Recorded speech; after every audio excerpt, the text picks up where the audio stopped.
నమస్కారం. ప్రస్తుతం మనతో పాటు ప్రముఖ ఆధ్యాత్మికవేత్త, ప్రముఖ జ్యోతిష్య వాస్తు నిపుణులు ఉమామహేశ్వరరావు గారు ఉన్నారు. వారితో మాట్లాడేద్దాం. నమస్కారం గురుగారు. 2024 సంవత్సరం మరి ఆగస్టు నెలలో మేషరాశి వారికి ఎలా ఉండబోతుందో తెలియజేస్తారా? ఈ 2024 ఆగస్టు నెలలో మేషరాశి వారు మొదటి వారము మంచిగా ఉంది. మిగిలిన 2 వారాలు కూడా కఠినంగా ఉంది.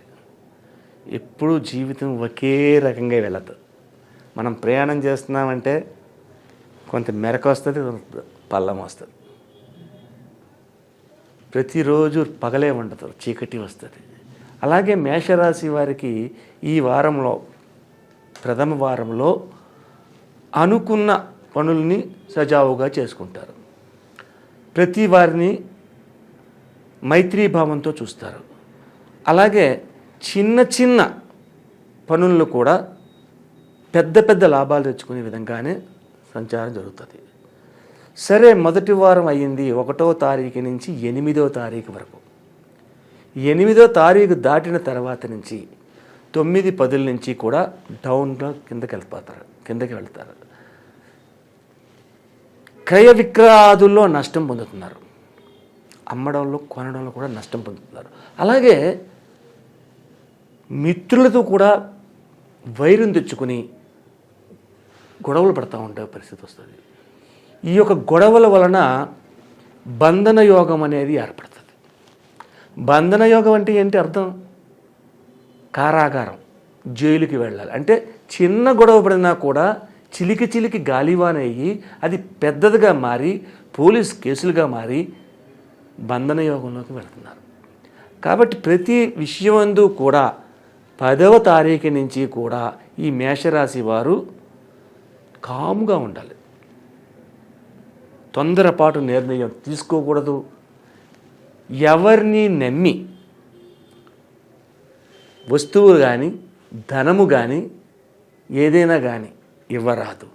అలాగే ఈ యొక్క 10వ తారీఖు కాడి నుంచి కూడా ఎవరికైనా మధ్యవర్తి తత్వంగా వ్యవహరించి ఫ్రోనోట్ల మీద సంతకాలు చేయడం కానీ, హామీలు ఉండడం కానీ చేశారా అత్యంత దారుణంగా నష్టపోతారు. ప్రతి విషయంలోని నన్ను ముట్టుకోకు, నా మాకకి అన్నట్టు దూరంగా ఉండాలి. నీకు ఏమన్నా సాయం చేయాలంది చేసే, ఎడమ చేత్తో కుడి చేతికి కూడా చెప్పక్కర్లేదు. అంతేగాని ఆమె ఉంటాను, నేను లక్షలు ఇస్తాను నీకు అనే పరిస్థితులు తెచ్చుకోకూడదు. తెచ్చుకుంటే నష్టం అనేది సంప్రాప్తం అవుతుంది. ఇటువంటి పరిస్థితుల్లో ఉన్నాడే కాకుండా వాహనముల యందు అత్యంత జాగరూకతను వహించాలి. వాహనము నడిపేవారు చూసుకుని వెళ్ళాలి. దగ్గర అంటే అతి వేగంగా వెళ్ళకూడదు. ప్రమాదకరమైన పరిస్థితులు తెచ్చుకుంటున్నారు. 10వ తారీఖు నుంచి మేషరాశి వారికి ఆగస్టు నెలలో వచ్చే పరిణామాలు చాలా దారుణంగా ఉండే పరిస్థితులు కలుగుతుంటాయి. అలాగే భార్యాభర్తల మధ్యన కూడా కలతలు రావడానికి అవకాశం ఉంటుంది 10వ తారీఖు దాటిన తర్వాత. విద్యార్థులు కూడా అనుకున్న దానికన్నా తక్కువ స్థాయికి వస్తారు. ఈ నెలలో ప్రతి వారికి కూడా ఇబ్బందిని కలిగించే పరిస్థితే ఎక్కువగా మేషరాశి వారికి కనపడుతుంది. అయితే ఉద్యోగ రంగంలో ఉన్నవారికి అలా లేదు.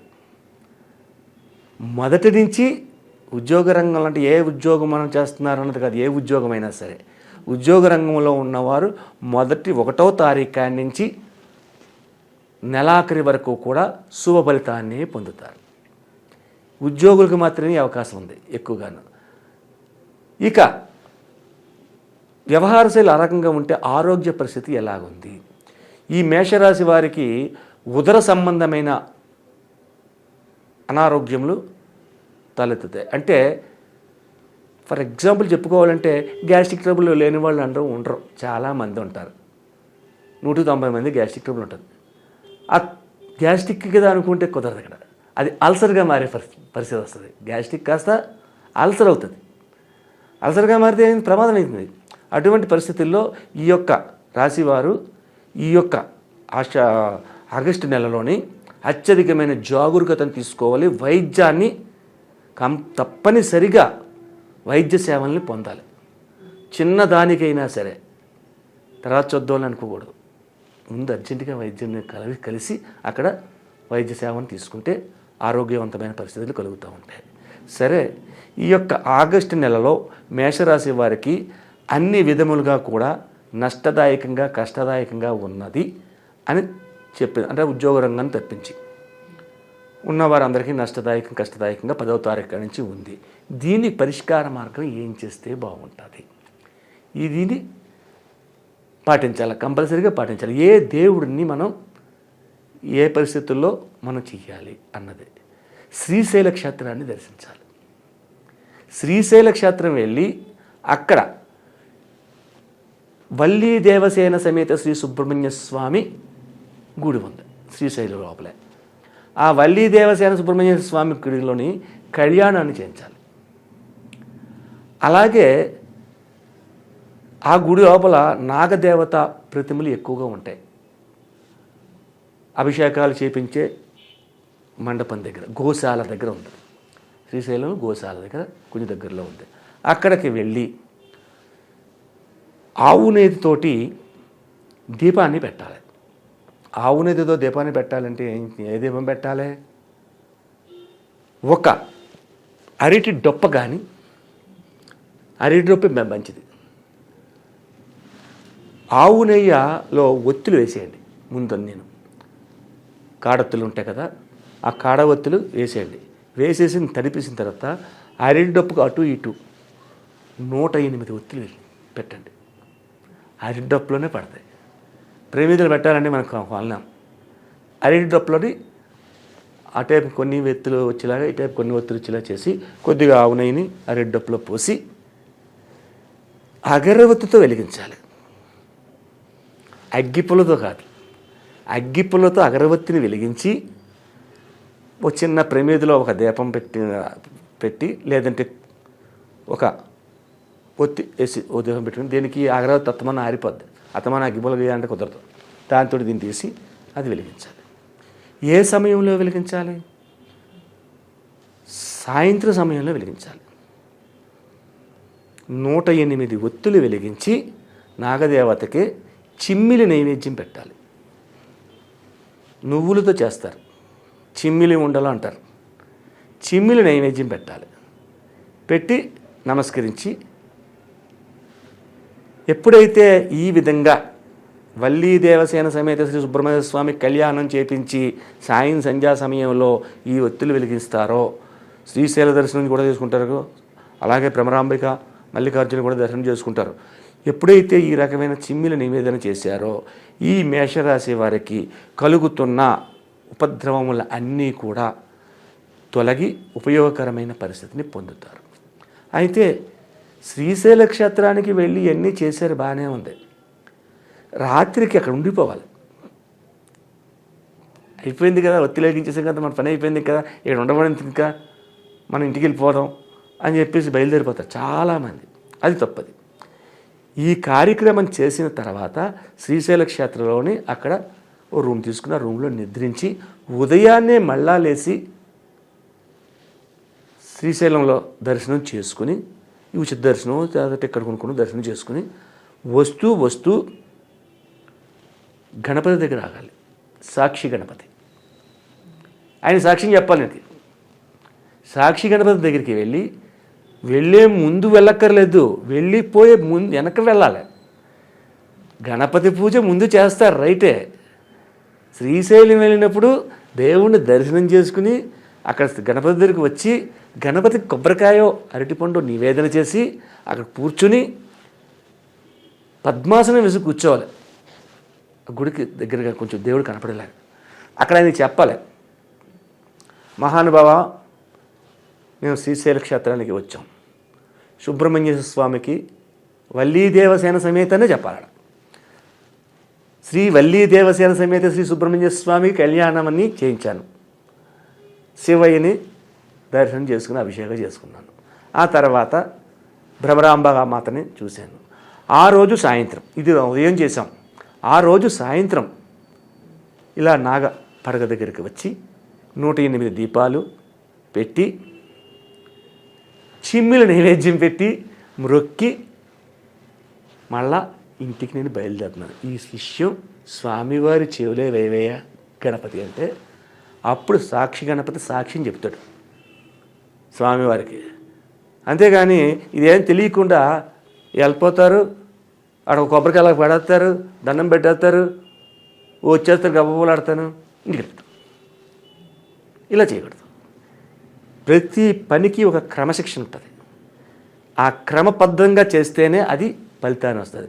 శ్రీశైల క్షేత్రానికి వెళ్ళి సాక్షి గణపతిని సాక్షిని చెప్పించి మనం రావాలి.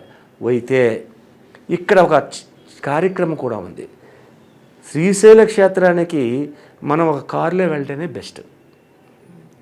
ఎందుకంటే వస్తున్న దారిలో ఉమామహేశ్వర అనే ఊరుంది. చంద్రుడు ప్రతిష్ఠ చేసింది. ఆ కొండ కూడా చంద్రవంకలాగే ఉంటుంది. ఉమామహేశ్వర స్వామికి అక్కడ ఆరాధన చేయాలి. ఈ యొక్క చేసిన తర్వాత అప్పుడు మనం బయటకు రావాలి. ఈ కార్యక్రమాన్ని ఎవరైతే చేస్తారో అన్ని విధములుగా కాన మేషరాశి వారికి ఆగస్టు నెలలో వస్తున్న ఉపద్రవములు అన్నీ కూడా తొలగిపోయి సుఖ సంతోషాలతోటి వర్ధిల్తారు.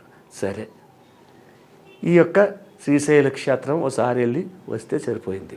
కానీ ప్రతిరోజు కూడా ఏదో ఒక ఇబ్బందిని ఎదురు చూస్తూనే ఉంటున్నారు. కాబట్టి ఈ ఇబ్బంది మనకు కలగకుండా సంతోషకరమైన జీవితాన్ని పొందాలి ప్రతిరోజు ఎంతో కొంత అనే పరిస్థితి ఏం చేయాలి? దీనికి కూడా ఒక రెమెడీ ఉంటుంది. ఆ రెమెడీని ఇంటికాడ పాటించాలి, లేదంటే ఆలయంలో పాటించాలి.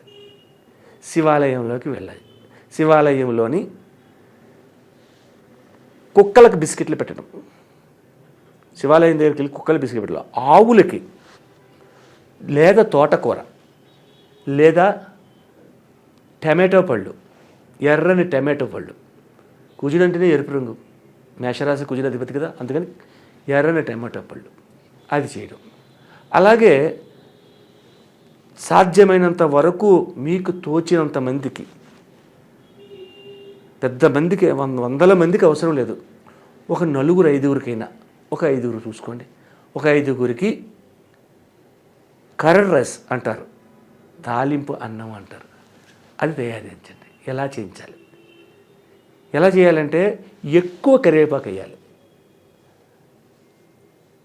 అందులో దానిమ్మ గింజలు వేయాలి, నల్ల ద్రాక్ష పళ్ళు వేయాలి. కర్డ్ రైస్లో పులిహార చేయించాలి. ఒక కర్డ్ రైస్, పులిహార, మజ్జిగతో చేసిన అన్నం, దీన్ని దద్దోజనం అంటారు. అందులో ఎర్రని దానిమ్మ గింజలు వేయాలి. దద్దోజనంలో ఎర్రని దానిమ్మ గింజలని, నల్ల ద్రాక్ష కూడా వేయాలి. ఏదో నల్ల ద్రాక్ష వేయమన్నాం కదా అని చెప్పేసి అంత అన్నంలోని ఓ 4 నల్ల ద్రాక్ష అయితే సరిపోదు, ఒక అరకేజీ అంతా పడాలి. అది తినే కొలిది తినాలనిపించాలి. అలాగే పులిహోర చేయించాలి. పులిహోరలోని ఇంత కరివేపాకు వేస్తున్నారంటే ఇంత కరివేపాకు వేయించాలి. అంటే చాలామంది కరివేపాకు కూడా తింటారు, కానీ కొంతమంది తినరు, అది ఏరేస్తారు. అలా ఎప్పుడైతే ఏరు పారేస్తున్నారో భక్తులు ఆ పులిహోరలో ఉన్న కరివేపాకుని, మీలో ఉన్న కష్టాలను కూడా వేరు పారేస్తున్నారు, తొలగిపోతున్నాయి. అయితే పులిహోరలోని కరివేపాకు, జీడిపప్పు, పల్లీలు, ఏరుశనగ గుళ్ళు అంటారు, ఇవి కూడా వేసి చింతపండుతో తయారు చేయాలి.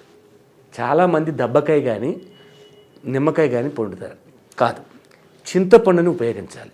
చింతపండును ఉపయోగించి అది తీసుకొచ్చి ఈ మేషరాశి వారు ఈ ఆగస్టు నెలలో ఒక 3 రోజులు 3 సార్లు మీకు తోచిన వారంలో ఏదో వారంలో ఇది చేస్తూ ఉంటే చక్కని ఫలితాన్ని పొందుతూ ఉంటారు. అంటే ఎంతటి ప్రమాదకరమైన పరిస్థితి అయినా సరే సుబ్రహ్మణ్య స్వామి కళ్యాణం వల్ల నాగపడగ దగ్గర చిమ్మిలి నైవేద్యంతో 108 దీపముల వలన ఈ యొక్క చక్కెర పొంగలి,